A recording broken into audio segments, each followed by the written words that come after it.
Muito bem. Um bom dia agora, propriamente, aos irmãos e aos amigos presentes aqui. Com alegria, nós passamos agora a expor a palavra do Senhor. A nossa série de pregações é intitulada A Igreja do Futuro, e nós estamos examinando as cartas de Paulo aos Tessalonicenses. E nós atingimos um marco importante na nossa série. Na semana passada, nós terminamos a exposição da primeira carta de Paulo aos Tessalonicenses e iniciamos hoje, então, o estudo da segunda carta de Paulo aos Tessalonicenses. O nosso tema nessa manhã é como Deus nos torna dignos. Como Deus nos torna dignos, e eu te convido a abrir comigo o primeiro capítulo da segunda carta de Paulo aos Tessalonicenses. Nós vamos ler do verso 1 ao verso 10.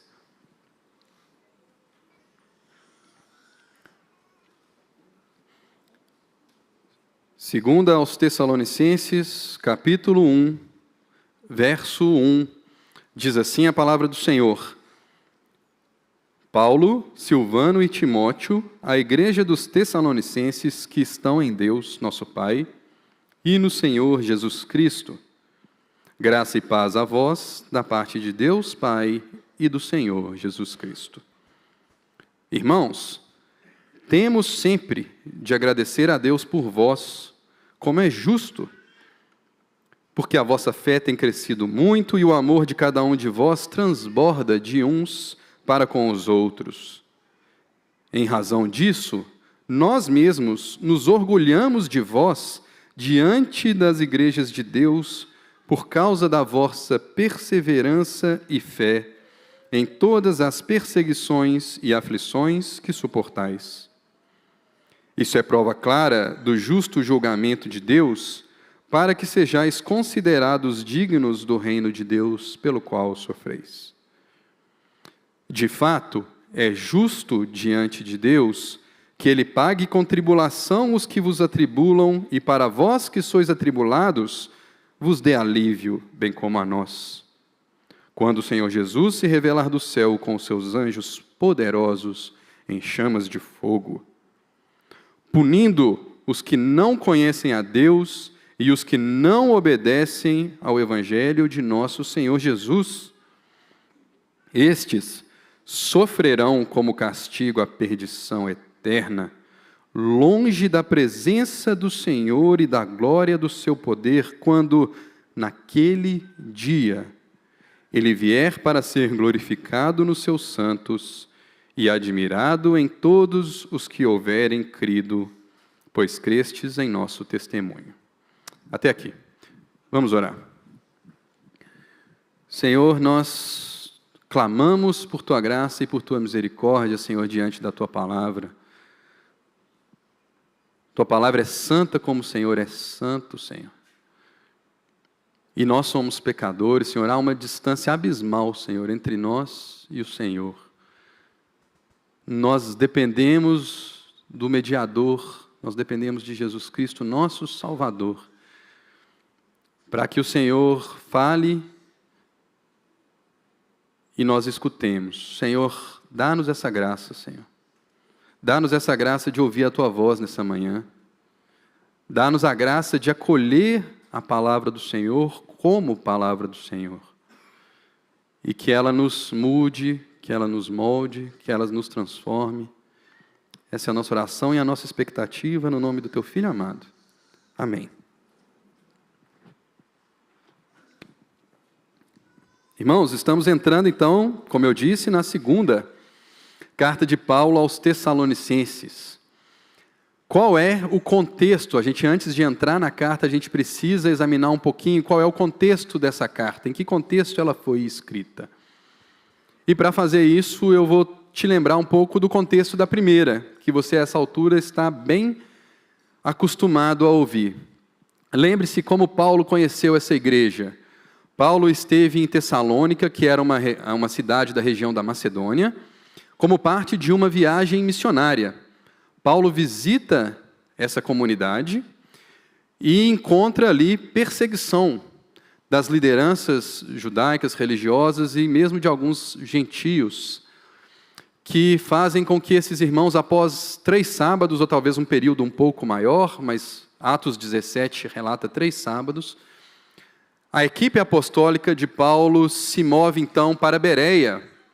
E em Bereia os irmãos acolhem com mais alegria a palavra de Deus, porém, as lideranças de Tessalônica, que haviam se oposto a Paulo, vão para Bereia incitar a multidão e o apóstolo e a sua equipe têm que então fugir também de Bereia.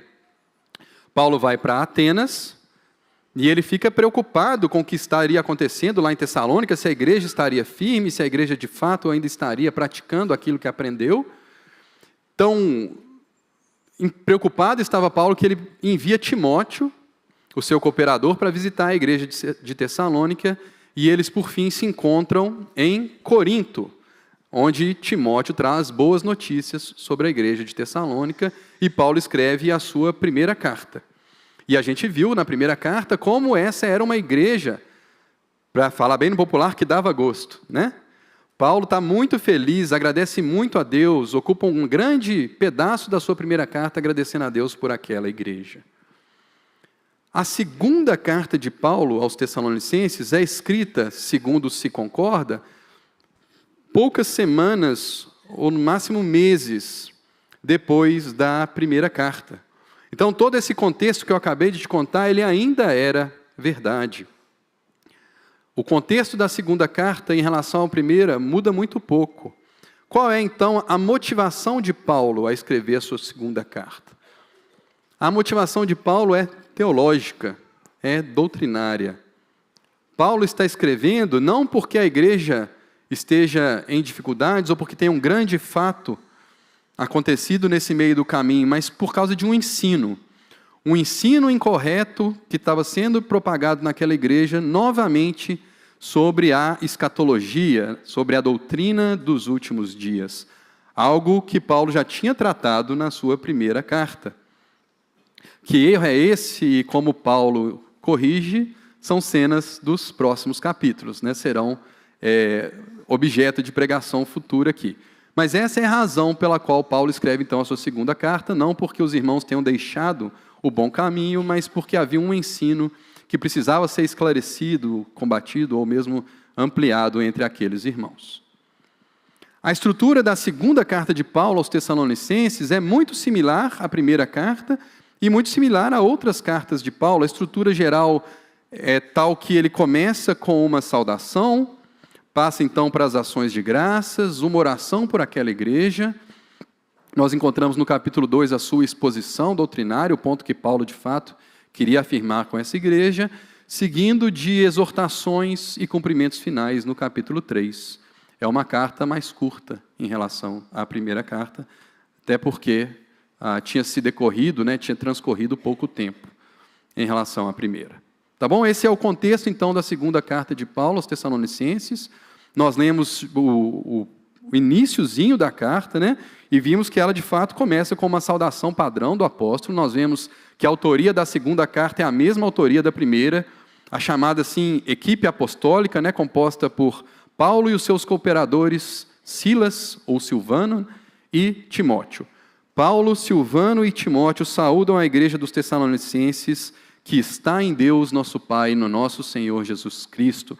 Essa é a posição da igreja de Tessalônica em relação ao seu status no relacionamento com Deus. Nós estamos em Cristo, nós estamos em Deus, o que nos lembra que nós agora temos um relacionamento vivo com Ele, e tudo o que acontece na igreja do Senhor, em última instância, nós somos lembrados que é obra dEle. A igreja está em Cristo e em Deus Pai.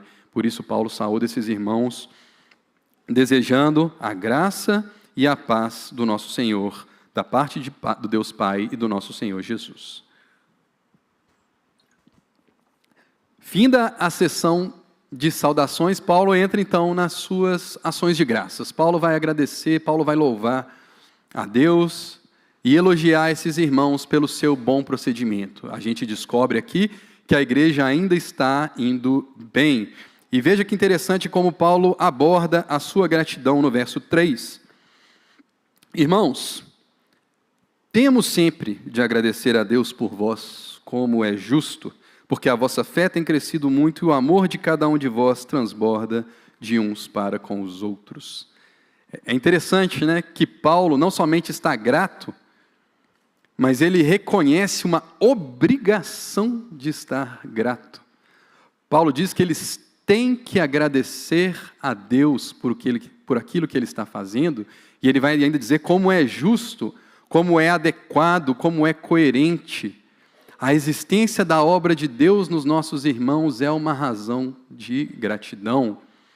Paulo está grato porque ele havia orado justamente por esse transbordar de amor na igreja aos Tessalonicenses. Se você se recordar, na primeira carta, não precisa abrir, mas eu vou ler aqui, em 1 Tessalonicenses 3,12, Paulo ora por essa igreja e veja pelo que ele ora.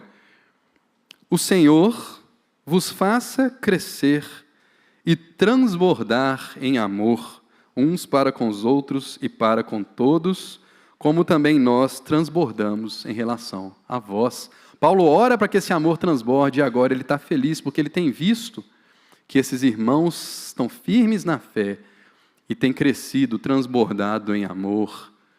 Paulo tem visto ações práticas de amor uns pelos outros. Mas não só isso, meus irmãos, Paulo se sente obrigado a agradecer, não somente porque Deus respondeu ou tem respondido às suas orações em relação àqueles irmãos, mas porque Paulo reconhece algo que nós faríamos muito bem em reconhecer também, que a bondade de Deus deve ser exaltada onde quer que ela se mostre. Muitas vezes nós falhamos em ter gratidão, em ser gratos por aquilo que Deus faz conosco, na nossa vida, o que deveria ser absolutamente básico.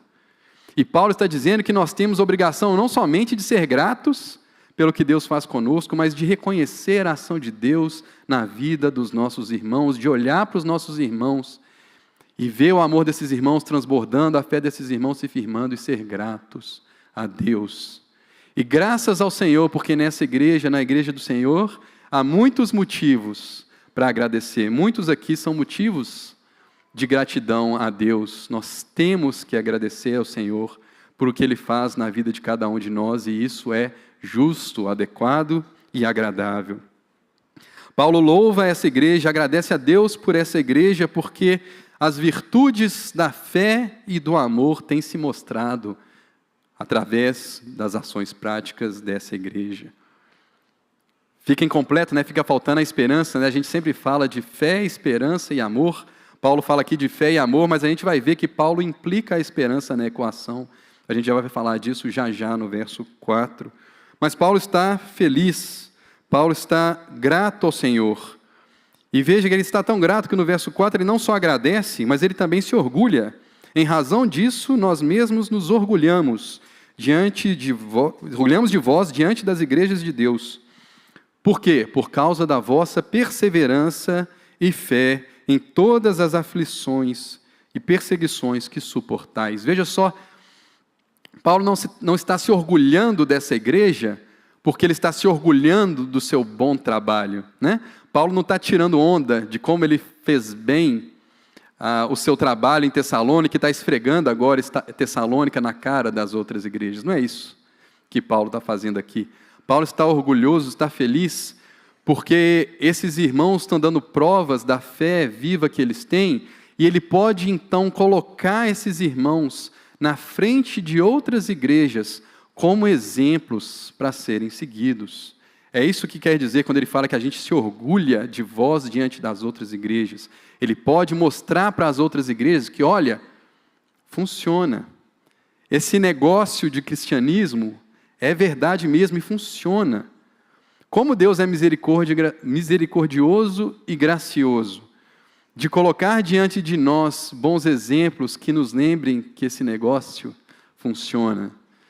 Como é bom que Deus nos aponte igrejas saudáveis, onde nós podemos ver a fé e o amor crescendo, e aquela semente da dúvida que muitas vezes surge no nosso coração, sendo desfeita pelo testemunho de outras pessoas. Como é bom que isso aconteça corporativamente, quando a gente olha para igrejas assim, e como é bom que isso aconteça individualmente.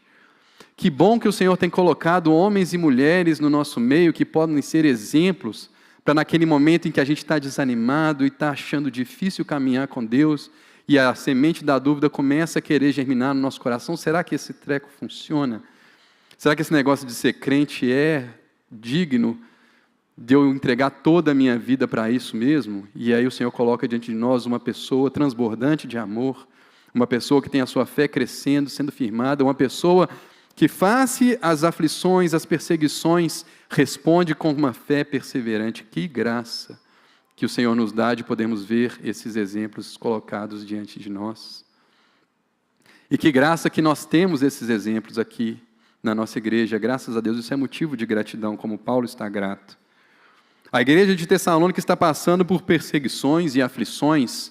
Lembra que eu te contei que Paulo, quando esteve lá a primeira vez e pregou o evangelho, ele suscitou oposição, os seus opositores, inclusive, obrigaram que ele deixasse aquela cidade. Então é muito provável, embora nós não tenhamos a descrição exata do nível de perseguição que aquela igreja estivesse sofrendo, que essas mesmas pessoas que perseguiram a equipe apostólica continuam se opondo ativamente ao crescimento da igreja do Senhor naquela cidade e naquela região. Mas como esses irmãos têm respondido a essa perseguição? Qual é a resposta que tem aparecido às perseguições e às aflições que estão sofrendo, que dá tanta segurança de Paulo, a ponto dele estar alegre, grato ao Senhor, e de colocar essa igreja como exemplo diante de outras igrejas? A fé e a perseverança. Ou como nós vamos ver agora, a perseverança que brota da fé. Meus irmãos, fé e perseverança em meio às aflições. É assim que essa igreja tem respondido, e é isso que tem levado o apóstolo a se alegrar e agradecer ao Senhor. E é muito importante que a gente entenda a relação entre perseverança e fé. Tão importante que nós vamos gastar um tempinho e vamos usar o auxílio de duas outras passagens para iluminar a relação entre fé e perseverança. Duas passagens muito conhecidas. Romanos capítulo 5 e Tiago capítulo 1. Vamos primeiro a Romanos, abre aí a sua Bíblia. Romanos capítulo 5, a partir do verso 1. E leremos até o verso 5.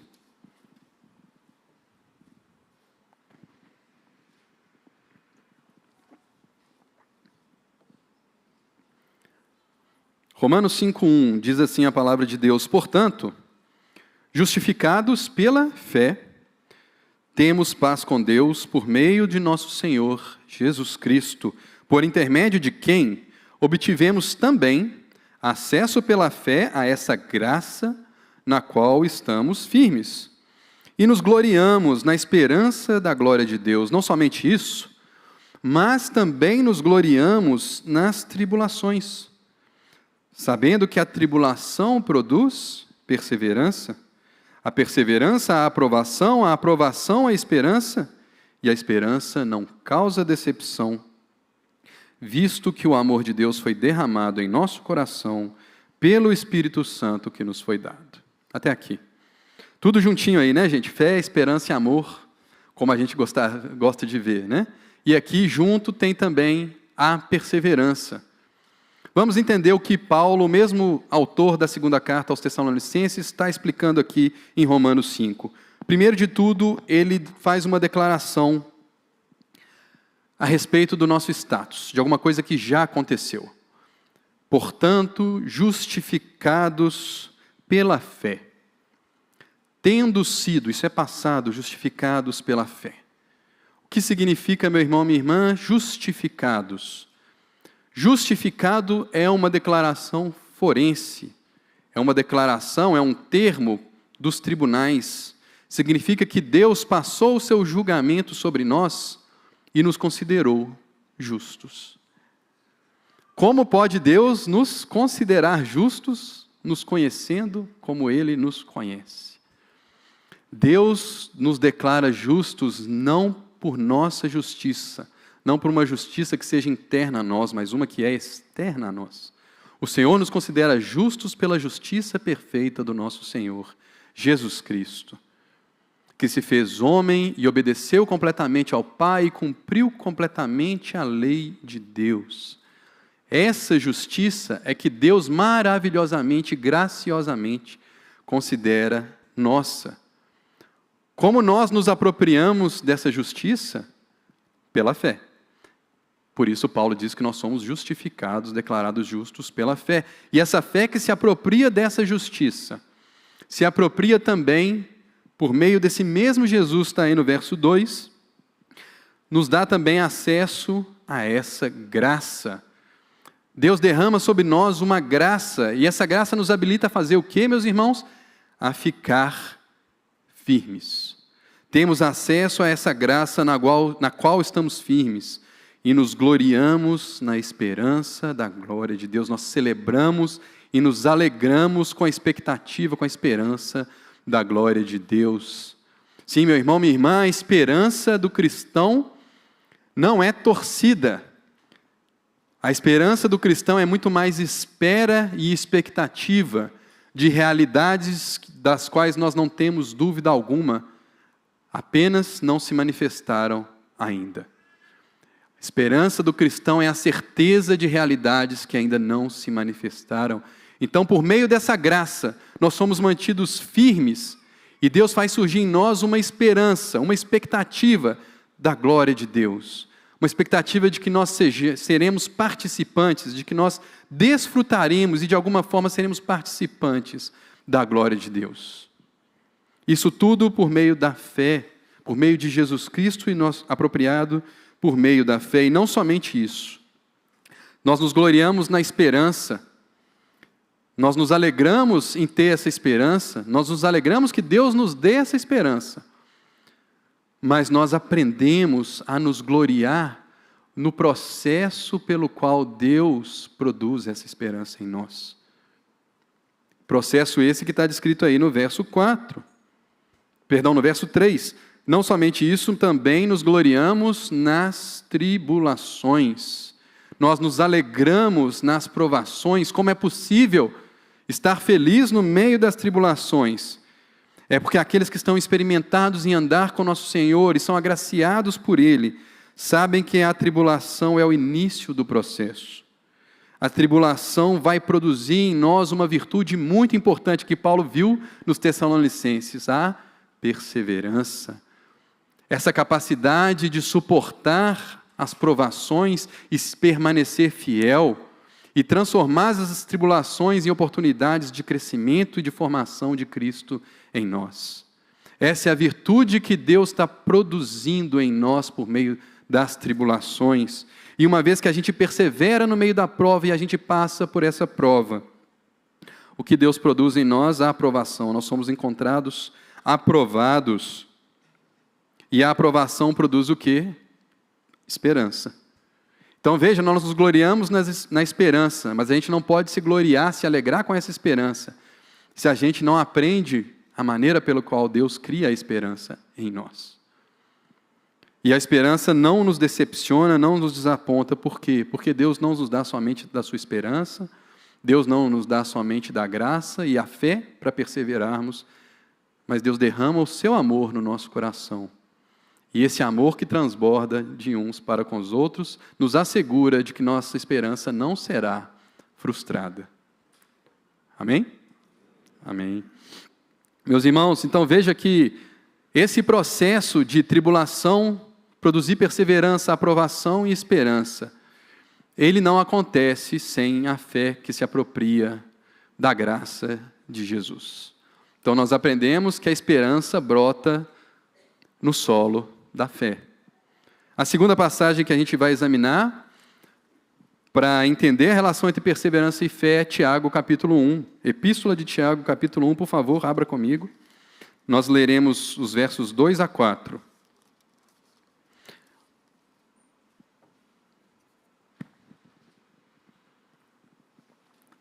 Veja que maravilhosa concordância entre Tiago e Paulo, que muitos teimam em colocar em oposição. Tiago, capítulo 1 e verso 2. Meus irmãos, considerai motivo de grande alegria o fato de passardes por várias provações. Nós nos gloriamos nas tribulações. Considerai por motivo de grande alegria. Como isso é possível? O que nós precisamos saber para acolher com alegria as tribulações e as provações? Nós precisamos saber, verso 3, que a prova da vossa fé produz perseverança. E a perseverança deve ter ação perfeita para que sejais aperfeiçoados e completos sem vos faltar coisa alguma. A perseverança não vem instalada de fábrica. Ela precisa ser produzida em nós. E a maneira que Deus vai produzir essa perseverança, essa paciência, é por meio da prova da nossa fé. As tribulações vão ser oportunidades para a nossa fé se mostrar viva e verdadeira, e Deus produzir essa virtude tão importante, que é a virtude da perseverança. E a perseverança, segundo o verso 4, quando ela tem a sua ação completa, quando ela cumpre o propósito pelo qual Deus nos concede, ela nos torna aperfeiçoados, perfeitos e completos ou íntegros. A ideia aqui, meus irmãos, de perfeição é perfeição para um propósito.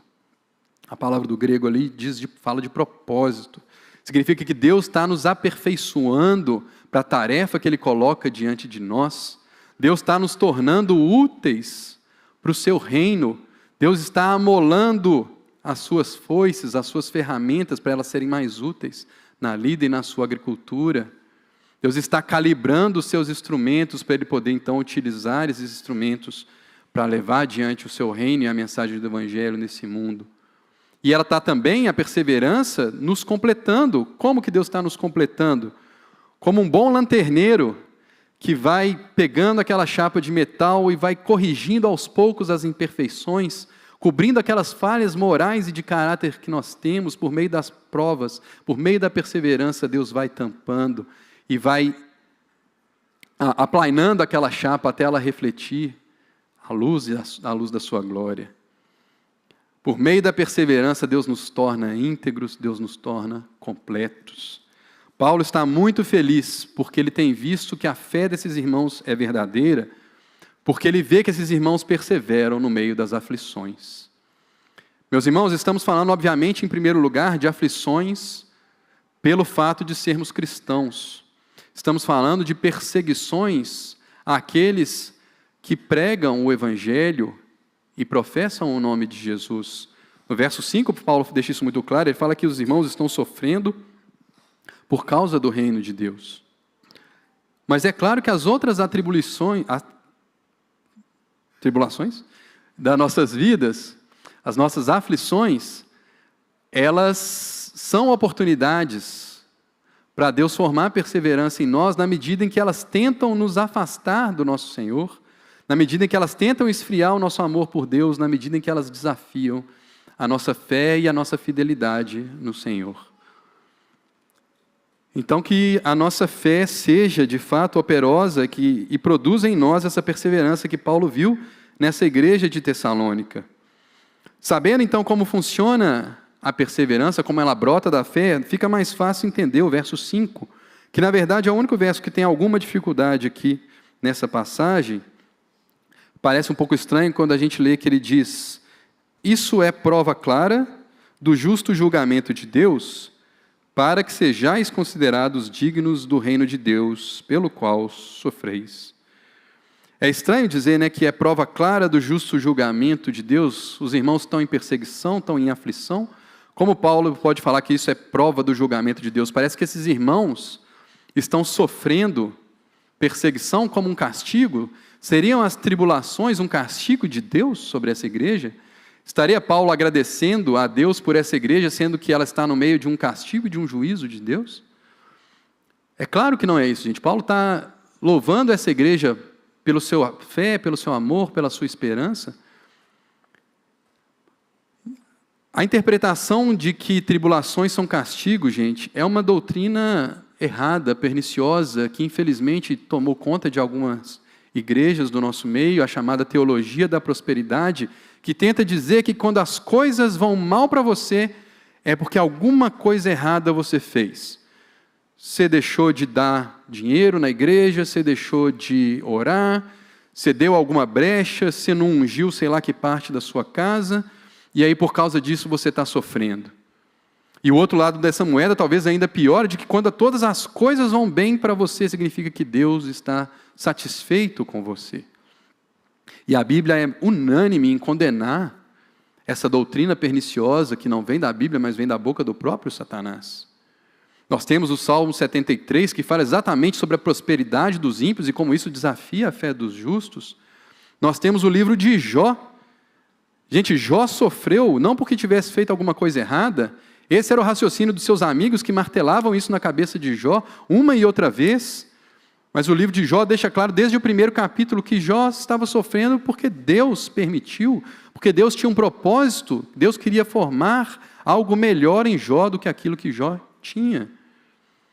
Como podemos, então, achar que é a tribulação, quando ela nos alcança, como alcançou os irmãos de Tessalônica, ela é um julgamento de Deus sobre nós? Não estou dizendo, obviamente, que o Senhor não nos discipline, que o Senhor não use as tribulações como forma de nos disciplinar. Mas é muito raso dizer que se as coisas vão mal, é porque eu estou pecando, se as coisas vão bem, é porque está tudo bem. Certamente isso não é doutrina bíblica. O que Paulo quer dizer, então, meus irmãos, quando ele fala que é justo o julgamento de Deus? O primeiro desafio é entender qual é esse isso. Na minha tradução aqui, que Paulo abre o seu verso 5, isso é prova clara do justo julgamento. Essa palavra isso não está no original, ela é colocada aqui, né, no fluido do texto por implicação. Então, algumas traduções em português vão ligar esse isso às tribulações. Ou seja, as tribulações são a prova clara do julgamento de Deus. E outros vão enxergar que o isso, na verdade, diz respeito à perseverança e à fé dos tessalonicenses. A perseverança e a fé dos tessalonicenses são prova clara do julgamento de Deus. Mas, na verdade, meus irmãos, aqui é indiferente, porque certamente Paulo, ao falar de um, tem o outro em mente. Ao falar das tribulações, ele tem em mente a resposta, e ao falar da perseverança e fé, ele tem em mente as tribulações que o provocaram. Então, o que é prova clara do julgamento de Deus é o conjunto. É que, em face às tribulações, os irmãos estejam respondendo com perseverança. Como isso é uma evidência do julgamento de Deus? Aí você tem que lembrar do que eu te expliquei agora há pouco em Romanos 5. Que julgamento é esse? É o julgamento onde Deus declarou esses irmãos justificados. O fato de que a fé desses irmãos está produzindo esperança é uma evidência de que esses irmãos de fato receberam o veredito de Deus de que são justificados e se apropriaram desse veredito pela fé. Deus está sendo absolutamente justo em justificar esses irmãos, porque esses irmãos estão demonstrando que a fé deles em Jesus é legítima, verdadeira e operosa. Quando Paulo olha então para a perseverança desses irmãos, ele vê, olha, de fato, estamos diante daqueles que foram justificados pela fé, o julgamento de Deus sobre esses irmãos. É justo, pela justiça de Jesus, é justo. Mas tudo bem, ainda que a gente entenda isso, sobra ainda a dificuldade de entender como que a perseverança e a fé desses irmãos podem torná-los dignos do reino de Deus. Porque essa é a segunda metade do verso 5, para que sejais considerados dignos do reino de Deus. Nós sabemos que nada que nós possamos produzir, nenhuma quantidade de perseverança e fé é capaz de nos tornar dignos do reino de Deus. Como então Paulo vai dizer que a perseverança e a fé nos tornam dignos do reino de Deus? É porque elas são a evidência da nossa dignidade no reino de Deus. O comentarista desse livro, que eu consultei, um dos melhores, ele chama G.K. Beale. Tem que ter esse il, tá? Porque é L-E no final. B-E-A-L-E. G.K. Beale. O G.K. Beale, ele usa uma analogia muito boa para explicar se o que nos torna dignos é a perseverança e fé, ou é a fé em Jesus, ou é o nosso Senhor Jesus.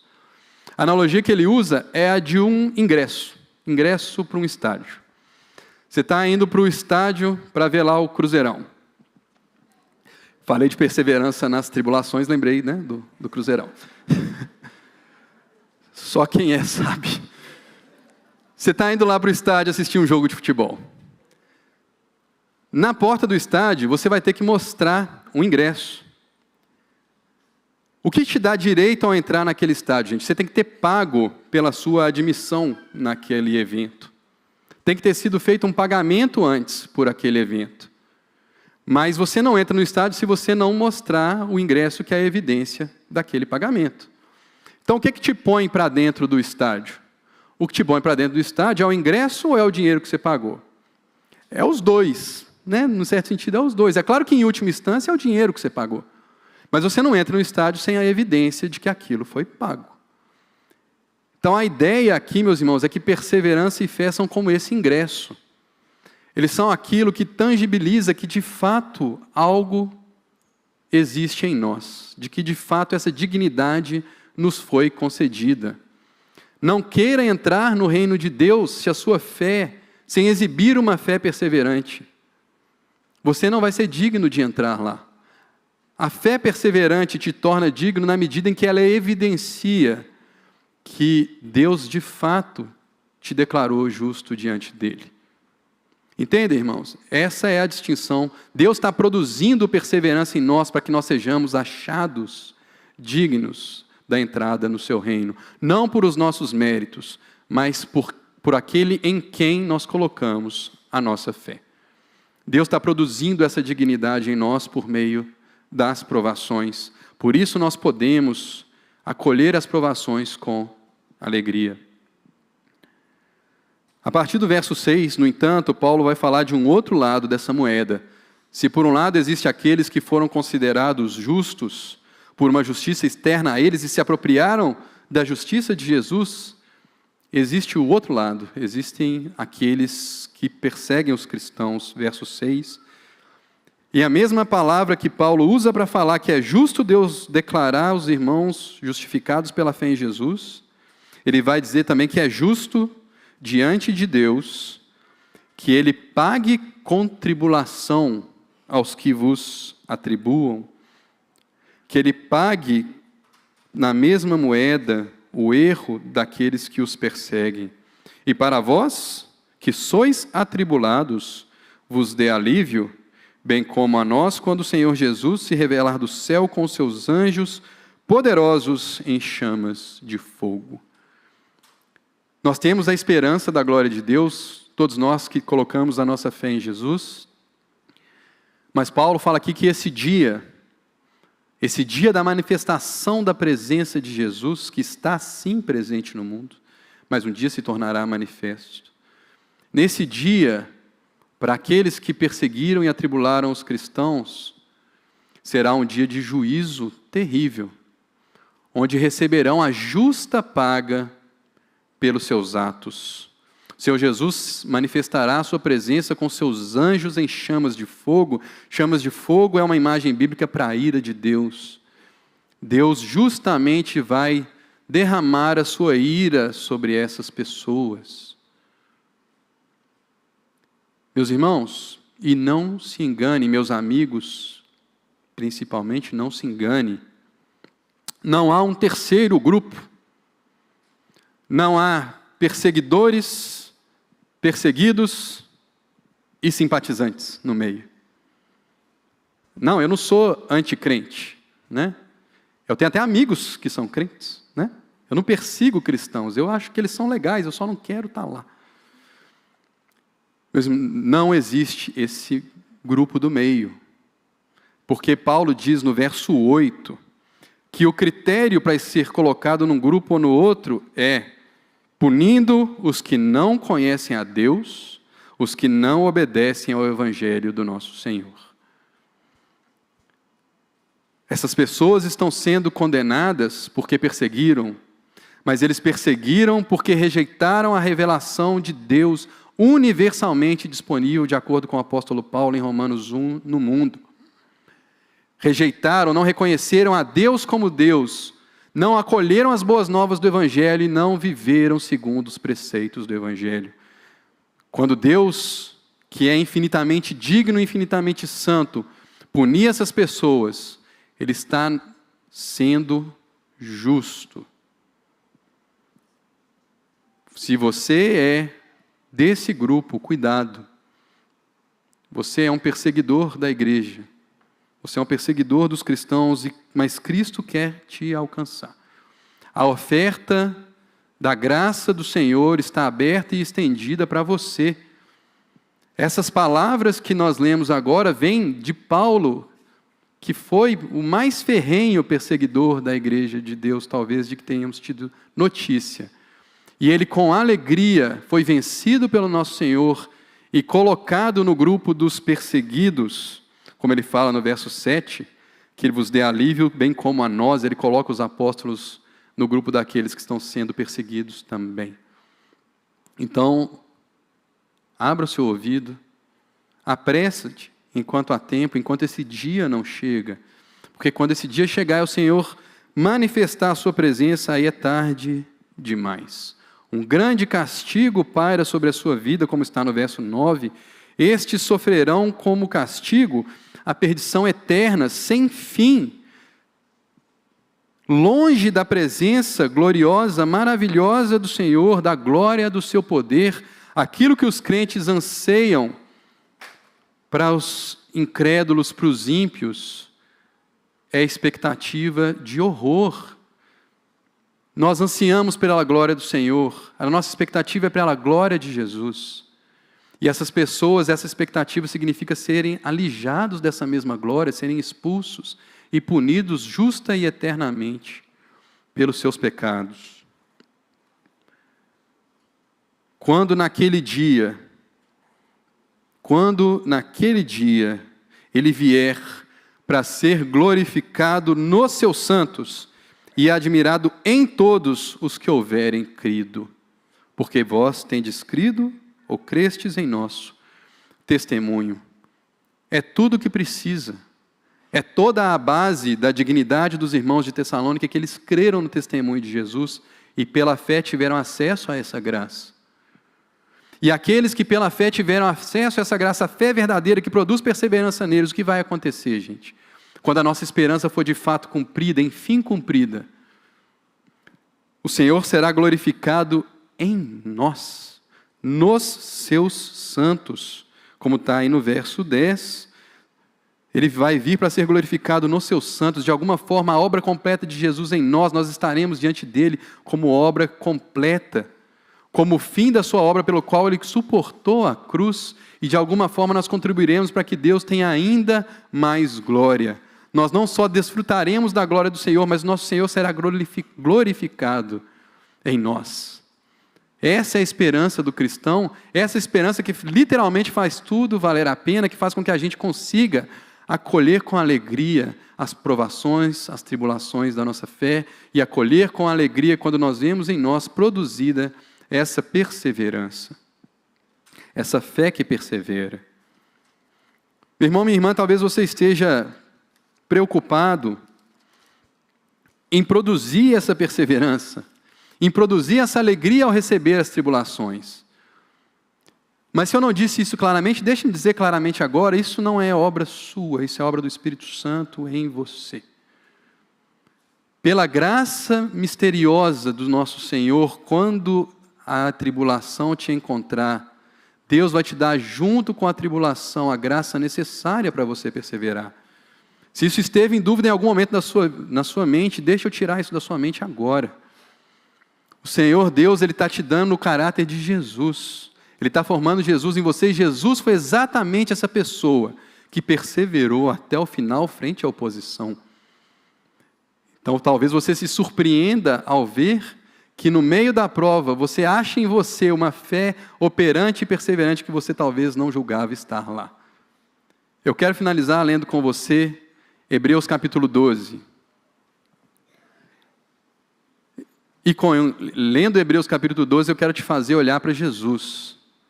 E quero te fazer lembrar que é Ele que tem a suficiência para te sustentar ao longo das suas provas, meu irmão, minha irmã. Mas não se engane, Ele tem toda a suficiência. Só Ele tem. Veja o que diz Hebreus capítulo 12, a partir do verso 1. Portanto, também nós, rodeados de tão grande nuvem de testemunhas, depois de eliminar tudo o que nos impede de prosseguir, e o pecado que nos assedia, corramos com perseverança a corrida que nos está proposta. Como, meus irmãos? Fixando os olhos em Jesus, não somente o autor da nossa fé, mas também o consumador da nossa fé, no qual, por causa da alegria que lhe estava proposta, suportou a cruz, não fazendo caso da vergonha que sofreu, e está sentado à direita do trono de Deus. Assim, considerai aquele que suportou tal oposição dos pecadores contra si mesmo, para que não vos canseis e fiqueis desanimados. Até aqui. Você quer não estar cansado e desanimado na sua vida cristã? Considerai a vida de Jesus, meditai nos feitos de Jesus, na palavra de Jesus, olhai para Ele, fixa os seus olhos nele, meu irmão, porque Ele foi capaz de suportar oposição tal que nenhum de nós sequer arranhou, nenhum de nós suportou ou vai suportar uma oposição e uma aflição tal qual o Senhor Jesus suportou por causa da alegria que lhe estava proposta. É essa alegria que Ele disponibiliza para cada um de nós em meio às nossas provações. Meus irmãos, você quer saber em que grupo você está, dos perseguidores ou dos perseguidos? Como a sua fé tem encarado as suas provações?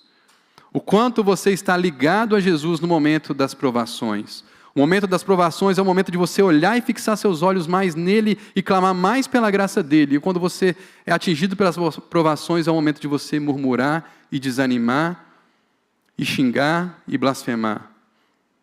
É um teste muito bom, muito importante de você fazer.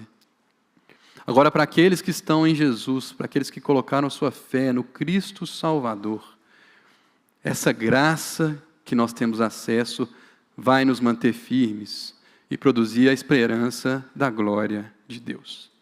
Amém? Vamos orar? Senhor nosso Deus, nós bendizemos ao Senhor, pela Tua misericórdia, pela Tua graça salvadora. Nós bendizemos ao Senhor porque a fé é dom do Senhor, a fé é dom de Deus. Por isso, o Senhor está no início, o Senhor é o autor da nossa fé, e o Senhor está bem no durante, por isso o Senhor é o consumador da nossa fé. Essa fé que nos sustenta, Senhor, até o dia que nós veremos o Senhor face a face. Ó Senhor, encontra cada um dos meus irmãos agora em meio às suas provações, Senhor. E lembra, Senhor, a cada um, que é o Senhor quem nos sustenta.